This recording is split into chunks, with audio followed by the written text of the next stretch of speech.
此时此刻，林婉儿果然如安承熙猜测的那样，将车开上了前往栖霞寺的高架。眼下的他心里想的与安承熙猜的一样，他觉得既然那个贾师太一直在关注叶晨，甚至在紧要关头为叶晨保驾护航，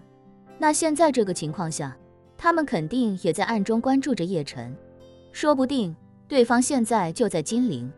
如果对方真在金陵，那自己的一举一动他们肯定也在暗中监控。若是自己这个时候忽然一个人去了栖霞寺，一旦对方知道，就会明白自己这么做就是想跟他们见上一面。当然林婉儿也知道情况未必真的像自己猜测的那样，也可能这一切都是自己自作多情的猜测，对方根本就没有关注自己。不过林婉儿也不在意，反正自己出来试一试也并没有多大代价，若是一无所获，直接开车回去便是。工作日中午的交通十分通畅，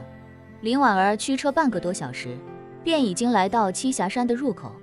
栖霞山风景区虽然面积很大，也有完备的盘山道路，但游客的车辆都要统一在山门外的停车场停放，然后徒步进入景区，再选择乘坐景区的观光车。所以林婉儿便直接把车开进了停车场，打算把车停下，进到栖霞寺里走走看看，充分表露交流的意图，等对方主动现身。中午的景区游客也不多，停车场还有很多空位置，于是林婉儿便找了一个两边都没有车的车位，把车停了进去。当她停稳车辆，刚拉开车门准备下车的时候，副驾驶的车门忽然被人拉开，一个人影紧接着便坐在了副驾上。林婉儿心里咯噔一下，还以为自己被吴飞燕的人盯上，下意识向那人看去，才惊讶地发现副驾驶坐着的竟然是一个戴着棕色线帽的老太太。下一秒她便认出此人的模样，此人正是当日自己在10万大山清照庵内见到的那位贾师太。林婉儿的表情露出1秒钟的惊奇，紧接着便恢复正常。她重新将主驾驶的车门关上，微笑着对那贾师太说道：“师太您好，终于又见面了。”孙姐看着林婉儿，微微笑道：“林小姐肯定知道在下不是什么师太，所以还是别这么称呼在下了。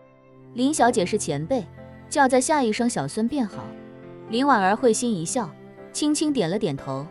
随后问她：“您一定知道我来栖霞寺是想跟您见面吧？”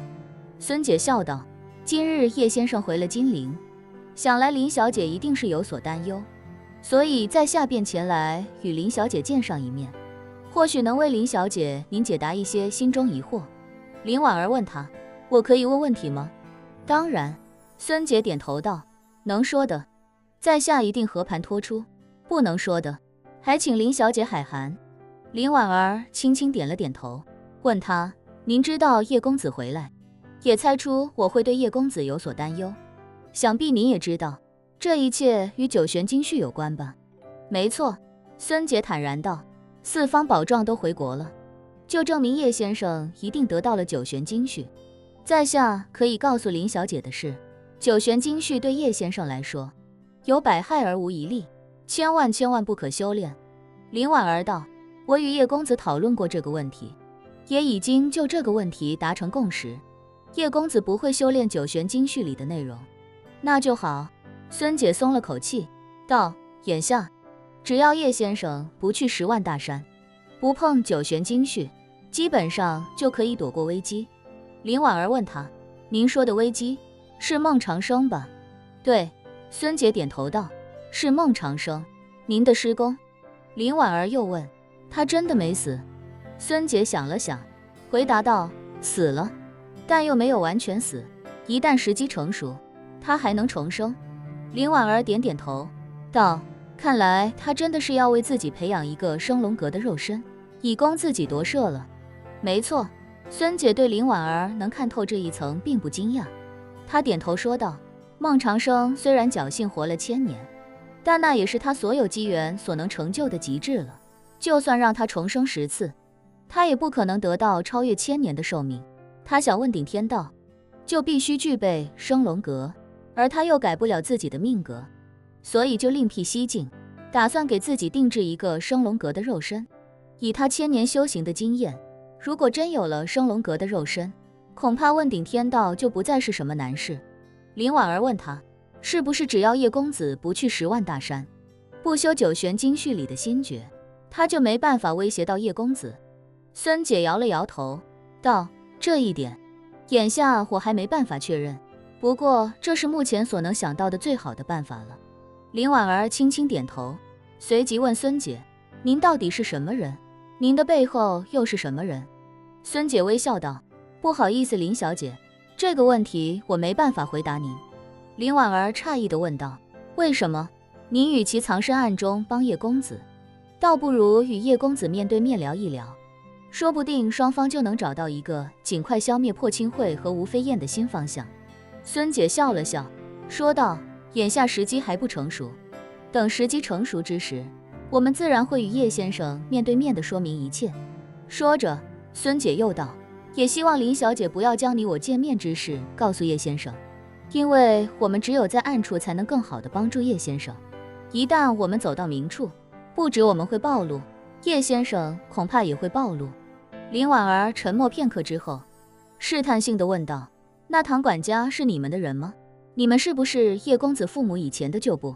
孙姐微微一笑，认真道，林小姐，这些问题在下实在无可奉告，您也不必猜测我们的身份，因为一旦我们的身份暴露，只会给叶先生带去不必要的麻烦。说着，孙姐又道，也请林小姐不要告诉叶先生我们见面的事情，他现在应该把精力放在如何提升修为，以及如何对付吴飞燕上，不必浪费在我们身上。林婉儿轻轻点了点头，你放心，我不会告诉叶公子。对林婉儿来说，她也不想让叶晨过于分心，否则也不会背着他一个人来栖霞寺。于是她开口问道，如果叶公子不能修炼九玄经序里的心诀，那他该如何提升自己的实力呢？我常听叶公子感叹他一直没有一套完整的修炼心法，实力提升起来困难又缓慢。孙怡无奈道，关于这一点，我们也没有什么好的建议，只能看叶先生自己的造化了。说到这里，孙怡有些惋惜地感慨道，叶先生当初若是将四方宝幢留下，